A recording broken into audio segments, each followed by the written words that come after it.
Good morning, ladies and gentlemen, and welcome to the Q1 FY23 earnings conference call of NATCO Pharma Limited, hosted by Edelweiss Securities. As a reminder, all participant lines will be in the listen-only mode, and there will be an opportunity for you to ask questions after the presentation concludes. Should you need assistance during the conference call, please signal an operator by pressing star then 0 on your touch-tone phone. Please note that this conference is being recorded. I now hand the conference over to Mr. Kunal Randeria from Edelweiss Securities. Thank you, and over to you, sir. Thank you, Michelle. Good morning and welcome everyone. On behalf of Edelweiss Securities, I welcome you all to NATCO Pharma's Q1 FY23 earnings conference call. We have with us Mr. Rajeev Nannapaneni, Director and Chief Executive Officer of NATCO Pharma, and Mr. Rajesh Chebiyam, Executive Vice President, Crop Health Sciences. I will hand over the call to Rajesh for his opening remarks. Over to you, Rajesh. Thank you, Kunal. Again, good morning, everyone, and welcome to NATCO's conference call, discussing our earnings results for the first quarter of FY22-23, which ended June 30th of 2022. During this call, we may be making certain forward-looking statements or statements about future events, and anything said on this call which reflects our outlook for future must be reviewed in conjunction with the risks that the company faces. I'd like to state the material of the call, except for participant questions, is the property of NATCO and cannot be recorded or rebroadcast without NATCO's express written permission. We'll begin with the results highlight and then go for an interactive Q&A session. Again, we have sent a press release earlier. Our results and press release are also available on our website. Just to summarize, NATCO had recorded consolidated total revenue of 918.9 crores for the first quarter of FY2023, as against 427.3 crores for the same period last year, reflecting a growth of around 115%. The net profit for the period on a consolidated basis was 320.4 crores, as against 75 crores same period last year, more than fourfold increase. Export sales of lenalidomide product to United States was a major contributor to the revenue and profitability of the business during the quarter. The domestic pharma formulation business remained steady. On the expense side, there was a one-time cost associated with the retirement schemes during the quarter and higher than usual R&D costs for product development. The segmental business split has been shared as well in the press note.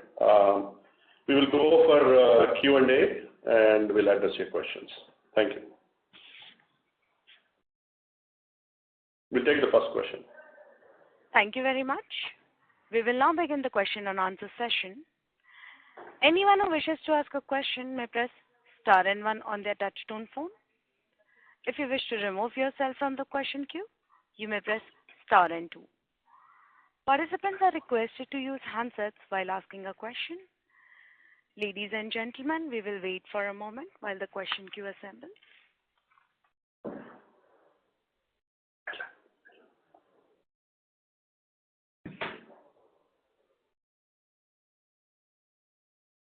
Ladies and gentlemen, in order to ensure that the management will be able to answer questions from all participants in the conference, please limit your questions to 2 per participant. Should you have a follow-up question, please rejoin the queue. Thank you. The first question is from the line of Ravi Dharamshi from ValueQuest Investment Advisors Private Limited. Please go ahead. Yeah, hi. Thank you for taking my call. Good morning, everyone. My question is regarding the lenalidomide. Can you just explain to us how the recognition is going to happen in this case? Some of it we had recognized in the last quarter of FY22, and also there is a split between manufacturing margins and the profit share. So if you can, whatever you can share, I understand the competitive reasons why you might not want to share a whole lot, but whatever you can share, that will provide us with some sense on how the cash flows are going to pan out. Sure. I think in terms of the profit share, we have booked a good amount in Q4 and a good amount in Q1 of this year. In terms of the further revenue, Ravi, I think it will taper off in Q2 and Q3. There will not be much in Q2, Q3. I think most of it is booked. So there will be a little bit left in Q2 and not much, I think, in Q3. I think that's my sense, but we'll see how it actually plays out. Again, Q4, I think things will get better. And then Q1 of Q4 of 23, the March ending to March 20, quarter ending March 23, and it'll, again, things will improve. And again, it will be very good. Again, June 23, again, probably will taper off. That's what the trend looks like, I think, based on how things are. So if I have to understand correctly, whenever the supplies are sent, at that time manufacturing margins are booked and maybe some amount of profit share. But in the subsequent quarters when the sales happen is when the profit share is booked. No, absolutely correct. Yeah, correct.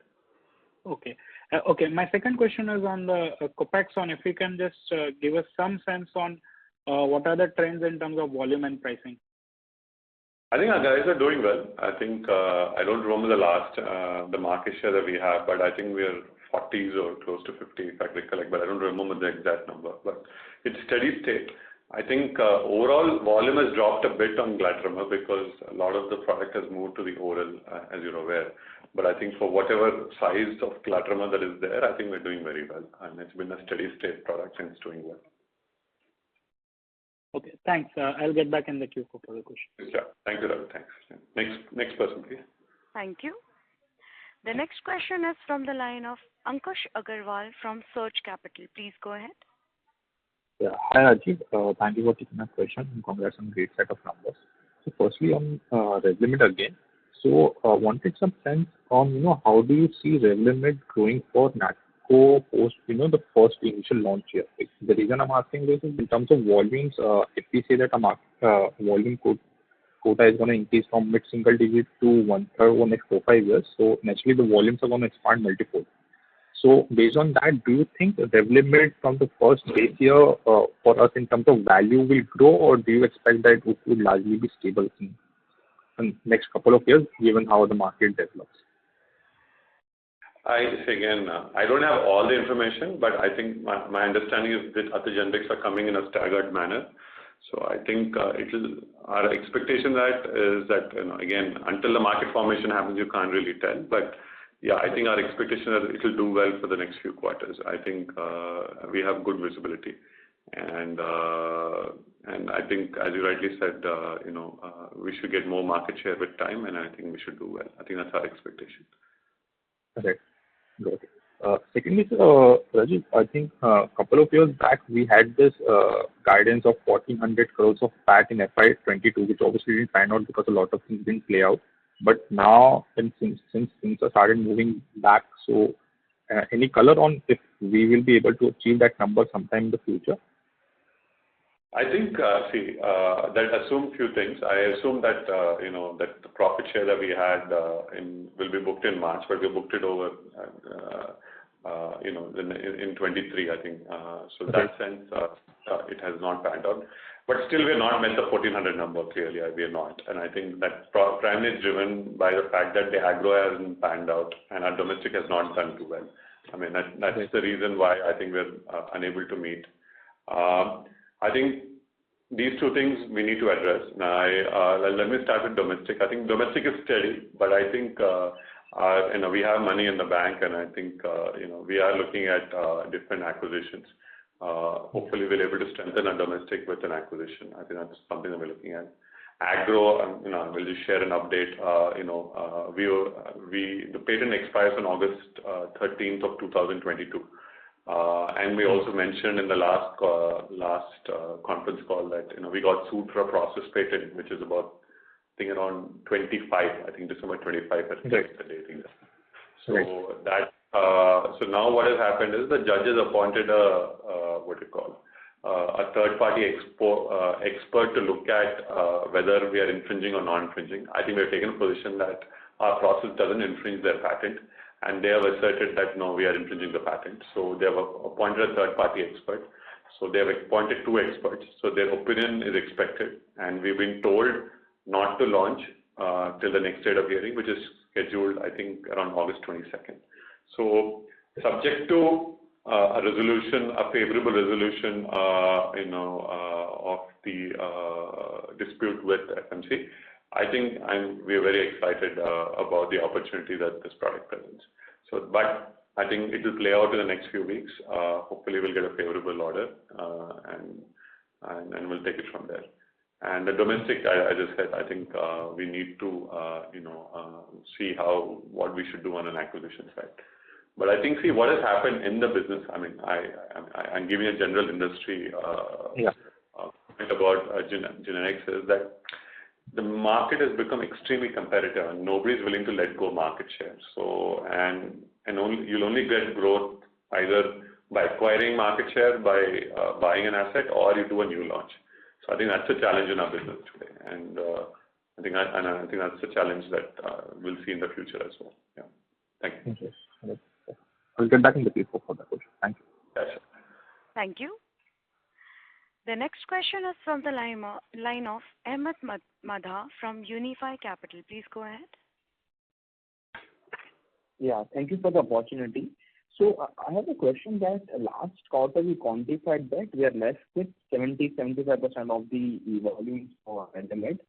So as of Q1 end, what percentage of volumes we are yet to book, which will come in Q2, Q3? There's some left. I don't reveal the number, but most of it is done. There's only little left, I think. I know I'm being a little evasive in answering it, but for strategic reasons, I can't answer that question. But most of it is done, Ahmed. I think that's the best way to answer that question. Okay. Thank you. Yeah. And second question on the R&D expense, can you explain what kind of nature this unusual R&D expense is mentioned in the press release? And do we consider that this will be the new base of R&D considering the kind of cash flows we have been receiving? I think so. Yeah, I think I've said this in the last quarter call as well. I think somebody asked me what we're going to do with the surplus. And I think a good portion of, I think at least some portion of surplus we are using for spending on R&D. I think we want to build another couple of jackpots that we have so that we can sustain the pipeline for the coming decade. So if you see the rise in expenses, that the two primary reasons. One is there's an increase in the exhibit batches and the clinical costs. So we're doing hard to do generics, and we're trying to keep most of the economics of most of the products. So that's the reason why there's a higher expense on the balance sheet. So, and the second thing is there's general increase in the operating costs caused by the macroeconomic environment in the world, as you know.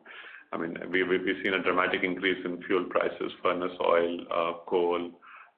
We've seen dramatic increase even in electricity prices. So I think that's probably contributed to the increase in a bit in the OPEX. But I think good portion of the increase is coming from more spend on R&D. Okay. Got it. Thank you. Thank you so much. Thank you.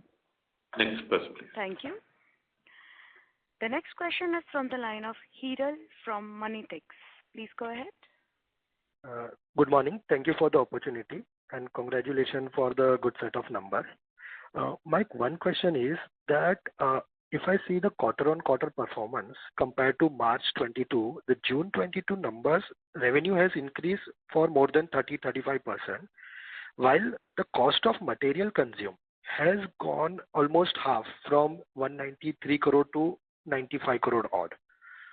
So whether there is a reduction in a cost substantially and how if this is sustainable for the future, or if I missed something in the past development of this. Something like that. You actually missed something. Basically, what happened in in last March quarter was we did a write-off of the COVID inventory. It is not true consumption. So a lot of the raw material that you see is write-off the COVID inventory. So that's the reason why you see very high consumption. Okay. This is that's the reason why there's a difference in the consumption. Okay. So from the current quarter, what I see the margin and the revenue utilization, these are the actual margin, right? And we can expect this. Margin with see some portion, most of it is actually consumption, and about I would say some portion of it is also R&D expense, where when you do exhibit batches, you expense this off when we do the exhibit batches. So the portion of this and a portion of the actual consumption. Okay, sure. Thank you. Thank you. The next question is from the line of Rajat Sethia from iThought PMS. Please go ahead. Hi, thanks for the opportunity.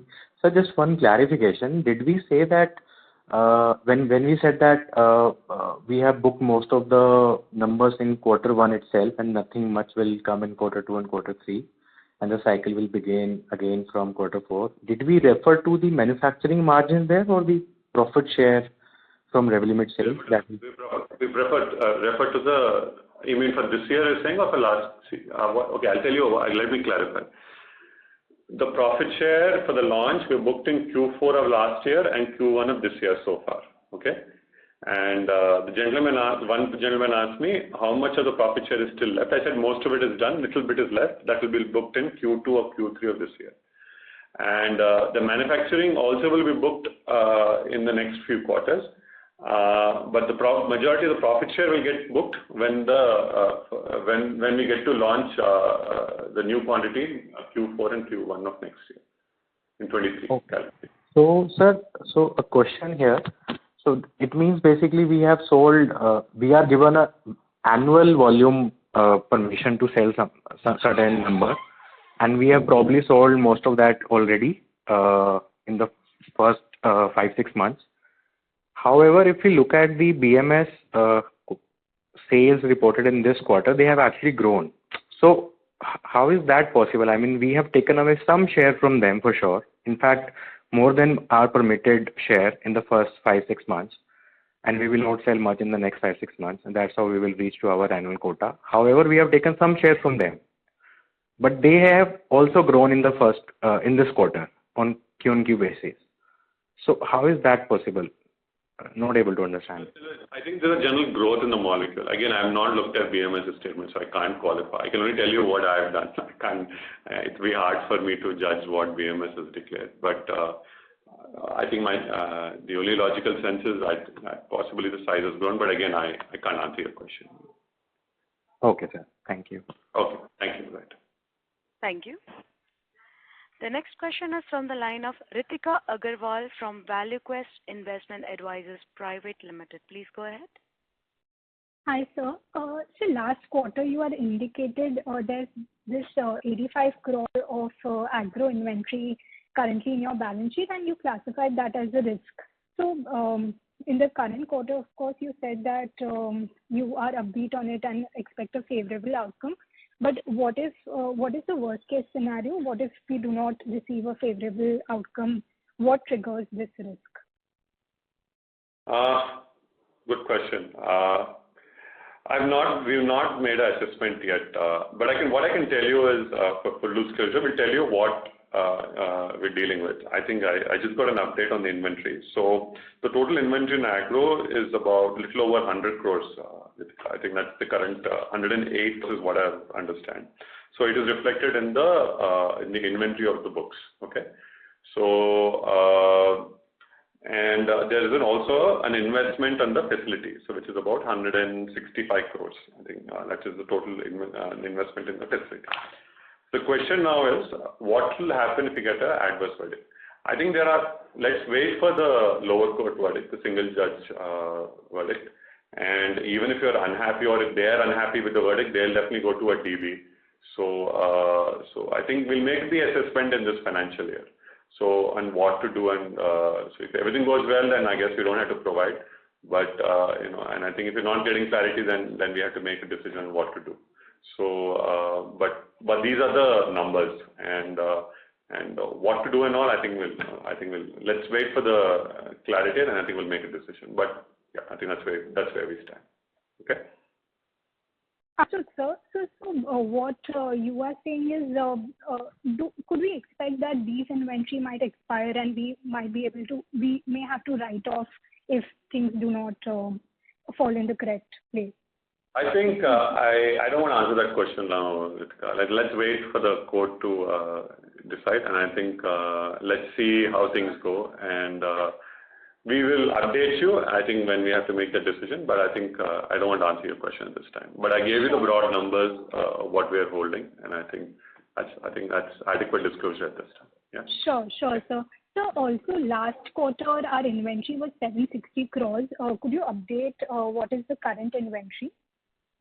As of today, I don't have the Concall with me. I have the standalone, which is most of the inventory. Our current inventory is 674 crores.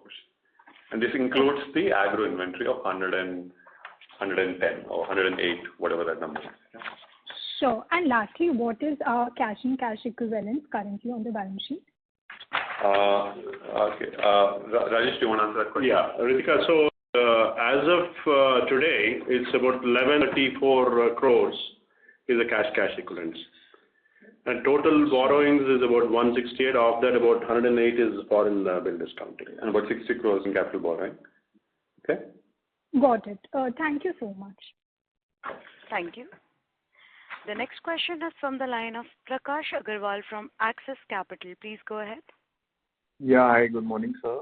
Sir, on the R&D, you mentioned you're taking more initiatives and filing more complex. So which areas are these? What is the percentage of sales we are doing on the R&D, especially for the quarter, and which areas are these? I think I'll answer your question in terms of area. We're focusing on peptides. We're focusing on oligopeptides. That's one area we're focusing on. And we're focusing on onco products, particularly onco products which require clinical trial on patients.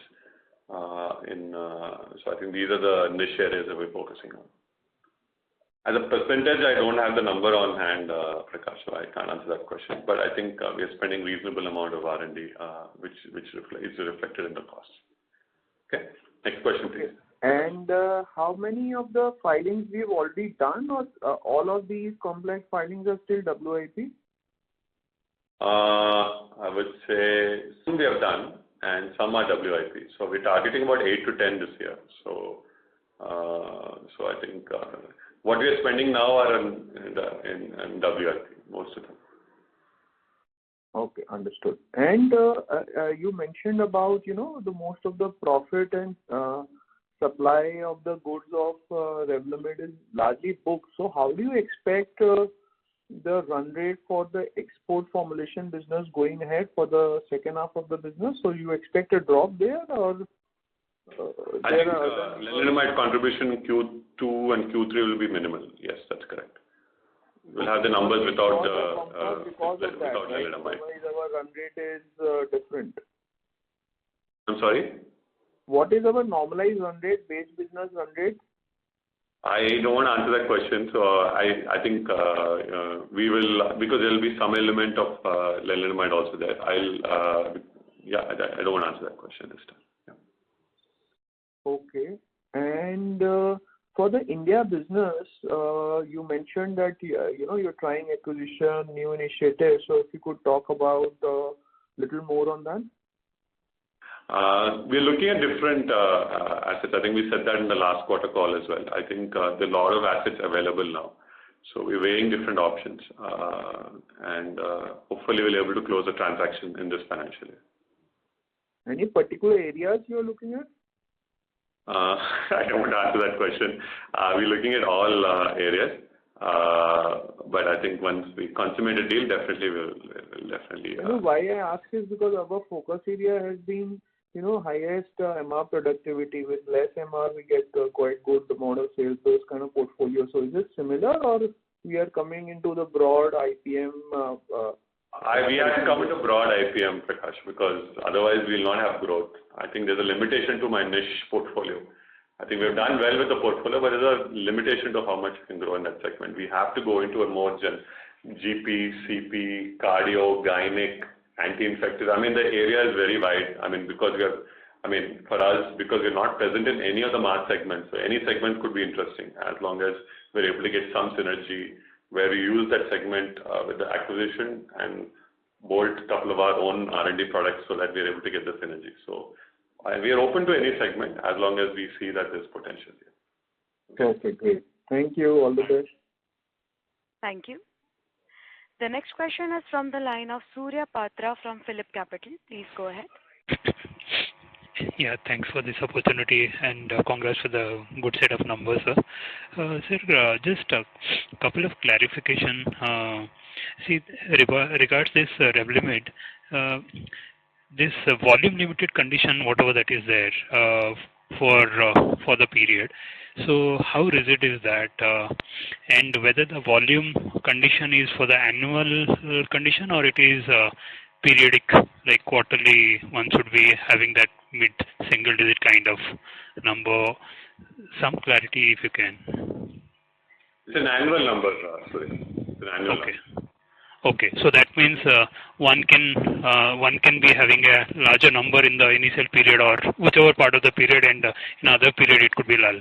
So that can be possible. That is possible, correct. That's absolutely okay. Okay. Sir, may I know, sir, what is the R&D sequential rise? Let's say last quarter, what was the R&D absolute amount, and this quarter, what could be that? I don't have the number online, and I don't have the number, but I think I can't answer that question because I don't have the number on hand. Sure. Overall, for the last financial year, if you look at 12% of your top line was spent on R&D, so it's like incrementally higher than the prior year, which was around 8-9%.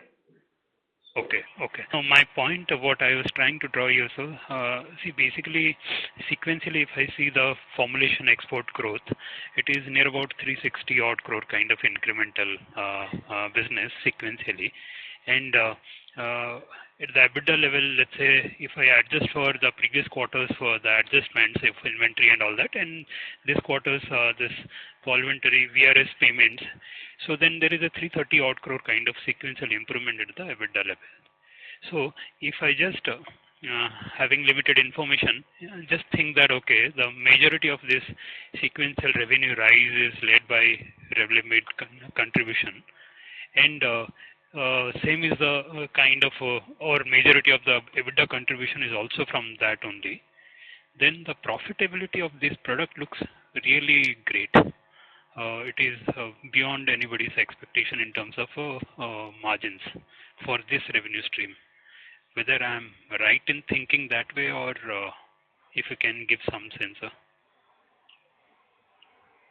I don't give a profit business split of product. I think, I mean, as you know, this product is we have launched it first, so then it's certainly very profitable. Yeah, but indirectly, if I can just try to get a sense, like whether the pricing of these products is like 10-15% lower than the. I can't answer that question, my friend. I think I've been forbidden to answer that question. Teva has given us guidance on what we can say, what cannot say. We can't. Last one question, if I can ask on that, sir.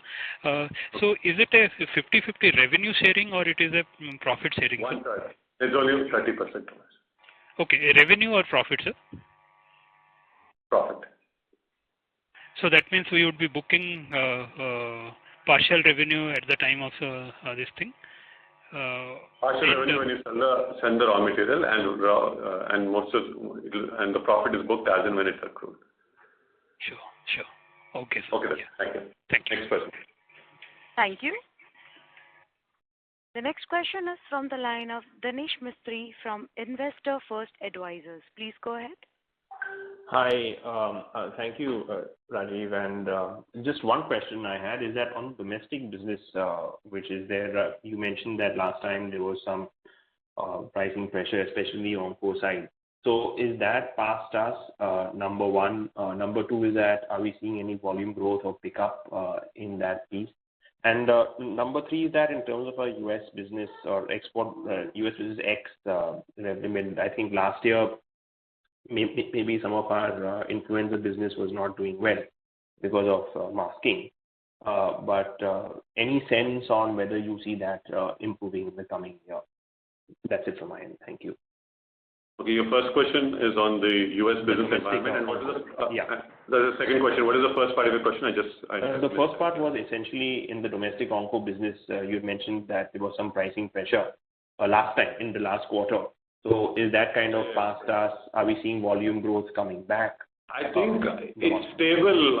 The domestic is being stable. I think we're doing well, and I think we have done well in the cardiology division. I think overall the business is stable, but it's not growing. I think that's a challenge that we're having in that business. And I think the diagnosis that we have done in that business is that we are too limited in terms of the reach that we have, because we're only covering a niche amount of doctors.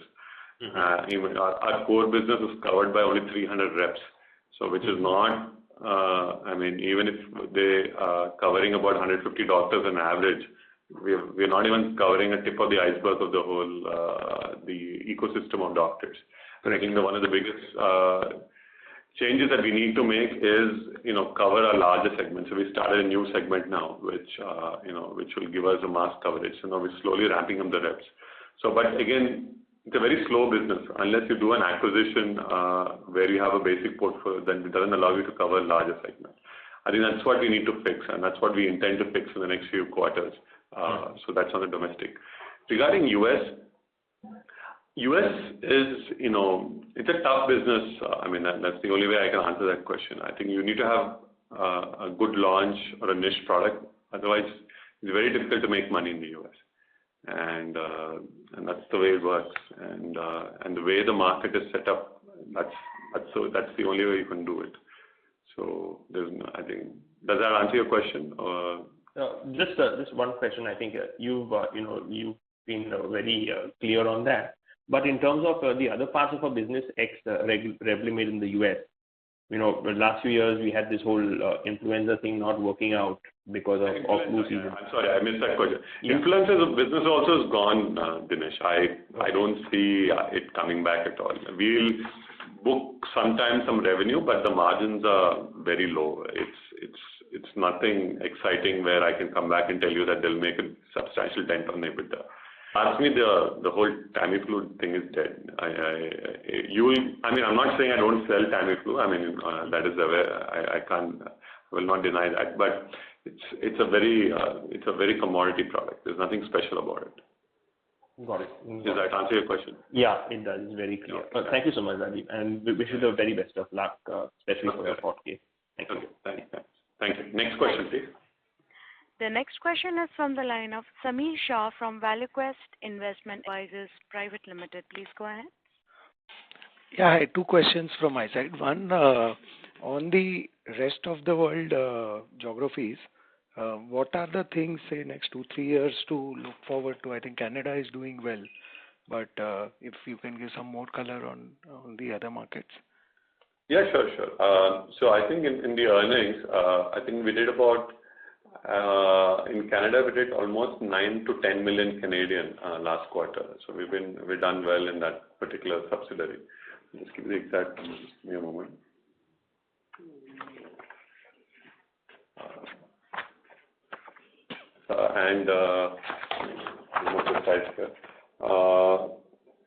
Canada, we booked about 53.67 crores in the balance sheet in Canadian sub. That has done well. Brazil has also done very well. Brazil has done 18.2 crores. So I think our core business, our whole subsidiary business is doing about 105 crores. So that's a very good, situation to be. I think our idea is that we should strengthen our subsidiary business, and all our subs are making money except for the US sub, which we have recently acquired. So that's also, something that we need to fix. But overall, I think the near term, to answer your question, to improve our base earnings, we need to fix two things. One is we need to enhance our domestic reach through an acquisition or with new launches. Two, I think the agro, we need to have clarity.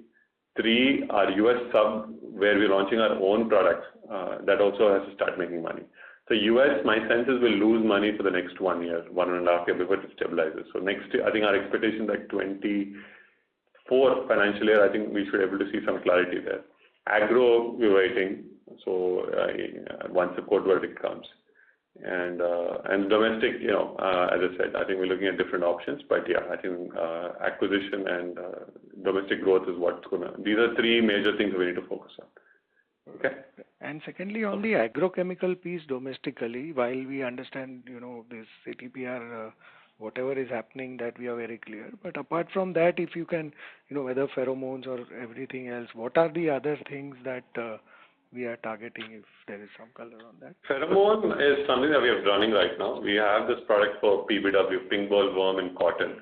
This has done reasonably well this year. I think our expectation is that business should do well this year. I think our expectation is that that whole agro business minus CTPR should do about 10 to 12 crores this year. I think that's our expectation. But it's not going to move the needle, and I think you need a larger portfolio. And I think we have other products that we have filed, but we don't have visibility on them at this time. CTPR is the only one that's near visibility, and that's, as you know, a very, very large product. So this CTPR, from what I understand, is more than 10% of the whole agro business. So I think you need to get this right. But you know how we are as a company. I think we always like to bet on jackpots, and it's the nature of the bet. But in the near term, I think that's what you're looking for. I think, yeah. Right. Thank you. Thank you.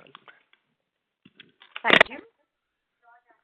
The next question is from the line of Pinaka Banerjee from AUM Capital Private Limited. Please go ahead. Yeah. Sir, good morning. Sir, thanks for taking my questions. There is a news article where you are investing in that cell therapy startup iSystems. Sir, can you please throw some light on it, sir? Yeah, sure. I think as part of our, we have about a 30 to 40 crore investment that we do in healthcare related sectors. So as part of that, and I think we're not, as you know, we want to build, the future of the business is doing innovative work. And in our core business, we don't, our focus is primarily on generics. So we do some work, but I think most of it is on generics. This is an interesting opportunity that we're investing about $1 million, 7.5 crores to be more precise, less than $1 million.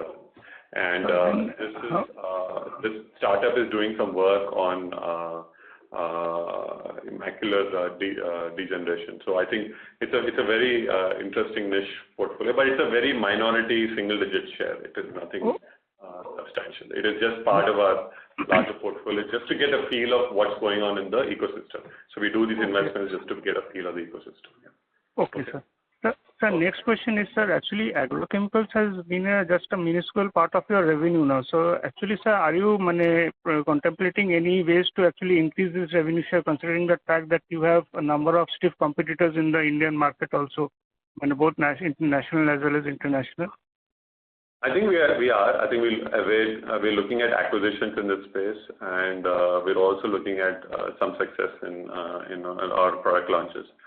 But the business at this stage is at infancy. But I think our thinking internally is that this business has to go large, and I think hopefully it will become about 10 to 15% of our sales in the next 2 to 3 years, depending on our success. Okay, sir. Thank you, sir, and all the best. That's all from my side. Thanks. Thank you. The next question is from the line of Gagan Thareja from ASK Investment Managers. Please go ahead. Good afternoon. Mr. Thareja, I'm sorry to interrupt. We are not able to hear you. Can you hear me now? Yeah. Speak a little louder. Go ahead, Gagan. Go ahead, please. Yeah. Sir, on CTPR, I think you indicated that the patent goes off by August of 2022.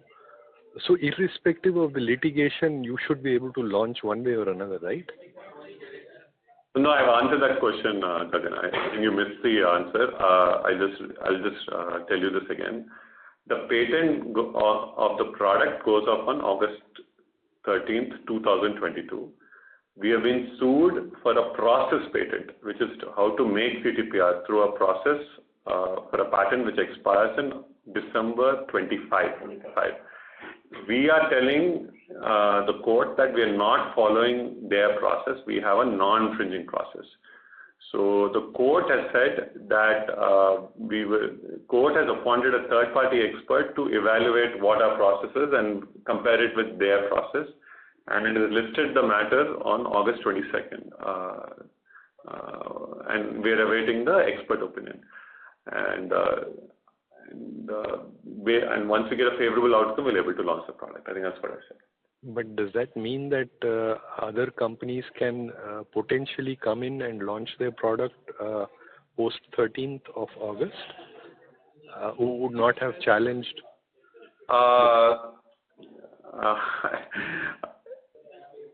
Anybody who has a non-infringing route technically can launch the product. I think that's the best way I can answer that question. Yeah.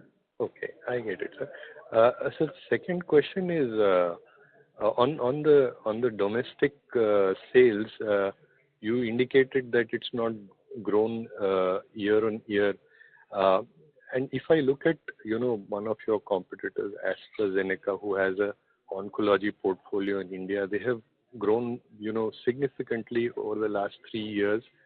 Has there been a case of, them bringing in some patented molecules which might have impacted the existing generic portfolios in oncology and therefore sort of, shifted market shares away? Astra's business model is different, our business model is different. Okay, what Astra portfolio has done is something I can't comment on because I don't understand it, I don't know it. What I can tell you is about the generic portfolio, which is what we are as a company. The portfolio that we have has been steady, and we have seen price erosion. It's not a true comparison because theirs is a innovator portfolio, ours is a generic portfolio. So I think it's not a fair comparison because we are operating in two different environments. And overall, our portfolio has struggled. I mean, there's nothing to hide there. I think because of the limitations of the segments that we're covering. And I think we have good launches that we have planned, and so we are seeing this sale has been steady. I will not say that it is not declined or not increased. I think it's been steady.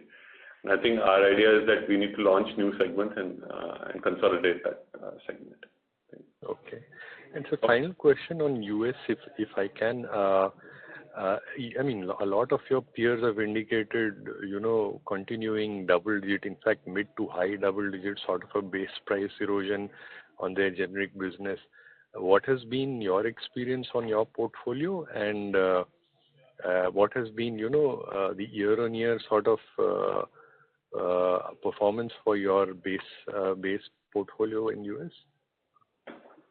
I think, if you remove lenalidomide, which is the elephant in the room, the other portfolio has been steady. It has, in fact, maybe declined slightly, but it has been steady. But we have made it up with launches in the other ROW markets. I think that's what has happened. Well, in the US, pricing is difficult. I think I've always said that. I think unless you have something interesting and special or there's limited competition, it's very difficult to make money. So I think we have been reasonably successful. I mean, we had a reasonable launch of everolimus last year. So it's not that, all of it is, it's been a complete decline in the business. But having said that, it's a tough business. I mean, there's no way getting around that. But still, it's a very important market. You just can't avoid it because 50% of the pharmaceutical market is the United States. So you just have to be there and just try to do something interesting and just hope that it works. I think that's how you're going to do this business. Thank you, sir. I'll get back in the queue and wish you all the best. Thank you. The next question is from the line of Kartik Mehta from Clay Capital. Please go ahead. Yeah, all my questions have been answered. Thank you. Yeah. Okay, thank you, Kartik. Next person, please. Thank you. The next question is from the line of Sameer Baisiwala from Morgan Stanley. Please go ahead. Hi, thank you, and good morning, everyone. Rajiv, a quick one on Revlimid. Are you doing a continuous manufacturing and supplies to Teva, or are you doing it on a campaign basis? We do it on campaign basis. Okay. And that's why you have 2 quarters when you get a lot of profit share, etc., and 2 quarters when you're not getting. It depends on, in a way, yeah, sure. Yeah. Yes, that's correct, yes. Yeah. Okay, great. And just one final one on this. Even when the other competitors do launch end of September, whenever they do, it's highly volume controlled launches, and my guess is the market would always be undersupplied. So therefore, is there really a pricing risk, here, or you think that you can maintain a high profitability and pricing for a period of time? I think the product should do well. I think that's the best way to answer that question. And regarding the other competitors and all, I think, there'll be staggered entries, so that will obviously play a role on the price erosion. But it will be a good product overall, yes. Okay, great. Thank you, sir. Thank you. Thank you. Thank you. The next question is from the line of Ravi Dharamshi from ValueQuest Investment. Please go ahead. Yeah, thanks for taking my question. I just had a small follow-up. Did the current quarter number have any contribution from Nexavar? It did, yes, it did. Yes, it did. Okay, all right, thanks. Thank you. The next question is from the line of Sandeep Kothari from East Lane Capital. Please go ahead. Hi, Rajiv. Quick question on the FMC litigation. Appointing of an expert committee or experts, is it very normal in process patents in India, or this is something unique? And do you have a say in appointing this, or court picks up somebody and appoints them, or and what is the potential for delay? There have been a couple of hearings. It's now 22nd August. So just how this plays out. How it will play out, I don't have an answer to that, Sandeep. I don't know. What I can tell you is the process. Okay, so in our experience in litigation, at least I would like to say that we are fairly experienced in this because we've done a lot of litigation patents in India. In one other case, we also had an expert appointed. When the court is unable to decide, if they need technical help, they do ask for an expert. So is it unusual? No, I think we had it in the past. This is again, this is the second time it has happened. Okay. That's the first question. The second question is, there are two experts appointed. So essentially, there's a panel that the court has. So we chose one member and they chose one member. So I think we're just awaiting their response on the questions posed by the court. Once the opinion comes, how quickly the judge will make a decision? Hopefully soon. I think that makes and I think that's our expectation. But I don't want to speculate on a timeline at this time. I think it is what it is. I mean, we're hoping that we'll get clarity in the next few weeks. I think that's all I can say. Yeah. Great. Thank you. Thank you, Sandeep. Thanks. Thank you. The next question is from the line of Nikhil from Simple. Please go ahead. Yeah. Good morning. Thanks for the opportunity. I'm audible? Yes. Yes, Nikhil. Go ahead. Yeah. Go ahead. Rajiv, just adding 2-3 points. In the whole discussion, we mentioned that we do campaign production, which means we provide the substance to Teva on a quarterly basis. And then somewhere you also mentioned the profit booking happens as it accrues, which means when we do the sales, then only the profit will be booked to us. Now, if we go back to what Teva and BMS reported on a sequential basis in their revenues, I'm unable to add up what you say in what happened in Q4 and Q1 because neither Teva has seen such a strong sales growth on a QoQ basis in their generic business, nor BMS has seen such a strong degrowth in Revlimid in the US business. So how do we add these two with your commentary? Nikhil, first of all, go read the Teva earnings statement carefully. They have clearly stated that lenalidomide is a significant, contributor to earnings. And for the size of Teva's business, lenalidomide doesn't make much of a difference because of the size of Teva's balance sheet. It makes a lot of difference for us because we are a smaller company. And regarding BMS's numbers, I can't comment about BMS's numbers, but I can only talk about what market share we have taken and I think what we have accrued. And as I said, there's a general increase in the portfolio of the product. So therefore, maybe it's not impacting. I'm speculating, but yeah, I think that's what I believe is probably happening. Why I'm saying is that, so is this right that the profit will accrue only when Teva sells in the market? Absolutely correct. Then that does not mean that Q2, Q3 Teva will not sell anything in US? Nikhil, okay, fine. I'll answer this question again. See, what is happening is there's a limited amount of quantity that is given. So because you have a limited amount of quantity that's given, basically what happens, a lot of the sale happens as soon as you launch. So basically once that quantity, is done, then the sale kind of tapers off. You understood, Nikhil? Nikhil, I suggest that you have a separate call with our IR person. I think he'll actually explain you the process. Yeah? Okay? Sure. Fine. Thanks. Please. The next question is from the line of Ankush Agarwal from Surge Capital. Please go ahead. Yeah, thank you for the follow-up, sir.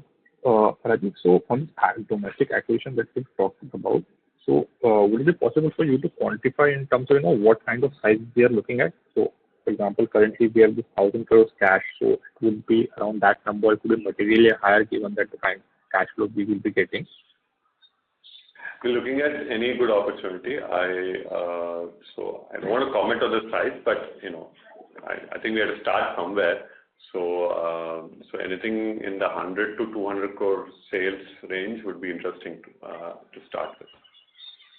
Sales range, and then depends on what multiple they'll ask. I don't know. So it all depends on how the negotiation goes and the nature of the portfolio and the profitability of the portfolio. Yeah, I think that's what we're looking at.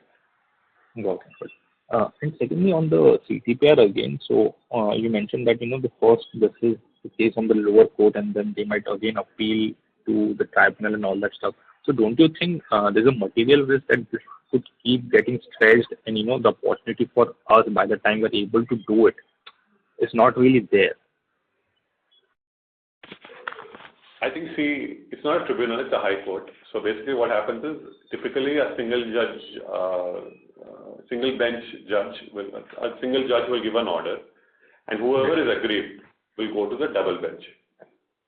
Right. And so that risk is there. I mean, that's the nature of the beast. I think that's all I can answer that. So that risk is there, absolutely. Your question is, there's a risk that if the DB can overturn the decision? Yes, there's always that risk in any court case. But that's a risk that you take. The reason I was asking that, even if you get a favorable outcome over here, then they can again appeal, and then we are again not able to launch, because it has always been delayed by more than a year now, I believe, from the initial. And then, we run into major risk of write-off, because if you continue to get stretched, obviously the opportunity just keeps on reducing, right? So that is where I was asking, but okay, obviously you yourself can't help it. The question is, let's see. I mean, let's not speculate. No, let's wait for the order, and I think we'll see what happens. And then that's the nature of that's how this legal system works. No, I think I'm not getting into whether NATCO gets favorable or FMC gets favorable. Whoever is on the losing side will appeal in the DB, isn't it? Double bench. Right. And if you're not happy with DB, you'll go to Supreme Court. That's the natural course of the process. And but it is what it is. Yeah, that's all I can say. So let's wait for the verdict, and I think we can give you more light on where we stand and what we're doing. Okay. Thank you. Thank you. The next question is from the line of Mitesh Shah from Nirmal Bang. Please go ahead. Thanks for taking my question. I just have one question about the domestic. As you said that we struggle mainly because of the smaller of the team size, and we are looking for the more assets. So how it will work that we first ramping up our size and then looking the assets, or we straight away with the assets we are taking the team as well? It depends on the nature of the acquisition. I mean, we have ramped up the people, but the people are not yielding much. I mean, the revenue that we're getting from the NATCO Reach division, which is the more wider coverage division, is not as much where it is meaningful. So if you do an acquisition, typically they give you people, sometimes they give you the brand. It depends on the situation. To answer your question, the best way to ramp it up is with the people and the brand. I think that's probably the most ideal way of looking at it. Yeah. Got it. And any particular team size you are looking to increase in next couple of years? I answer that. I think the first one, I think in my mind, I'm looking at a sale target of about 100 to 200 crores and whatever multiple that the deal transaction ends up being. No, I'm talking about team size you ramping up over a period of 2 years. You need to cover see, the biggest segment that we're not covering is consulting position and general positions. So you need to do an all India coverage for a segment like that. Probably need 300, 350 people, which is double of what we have at this time. Got it. Thanks a lot. Okay. Thank you. The next question is from the line of Ahmed Madha from Unifi Capital. Please go ahead. Mr. Madha, I have unmuted your line. Please go ahead with your question. Thank you. Imbruvica, do we have any update? Any settlement? Not at this time, Ahmed. Nothing at this time. Okay. And just a confirmation, so from March 2023, we will have higher team market share. That's correct. Okay. Thank you. Thank you. Thank you. The next question is from the line of Ritika Agarwal from ValueQuest Investment. Please go ahead. Hi, sir. I have a question on domestic formulations. Last quarter, you had indicated that 100 crore base run rate is what we are at currently in the domestic formulation, and we expect 10 to 15% growth this year based on the new launches. Do we still stand on this, what we indicated last quarter? I think so. I think things are okay in domestic. I think we'll be able to meet that target. I think, that's our expectation. That's correct. Okay, sure. Sure. Okay, thanks. Thank you. The next question is from the line of Gagan Thareja from ASK Investment Managers. Please go ahead. Yeah, thanks for taking the follow-up. This one is again on CTPR. If the verdict goes in your favor, would you be given an exclusivity for the launch of CTPR, or because the patent would have expired any which ways, you would be launching with other people in the market? We will win the first wave launch. India doesn't have a concept of exclusivity like the US, so yeah. So anybody else also could launch, provided they have a non-infringing route on the process. Okay, but I would have thought there is a marketing exclusivity period for a launch in a 9(3) format. No. Okay. Absolutely. Okay. Thank you, sir. I'll get back in the queue. Thank you. So this is my last question, yeah? Okay, thank you. Right. As that was the last question for today, on behalf of NATCO Pharma Limited, that concludes this conference. Thank you for joining us, and you may now disconnect your lines. Okay, thank you. Thank you all. Have a good day.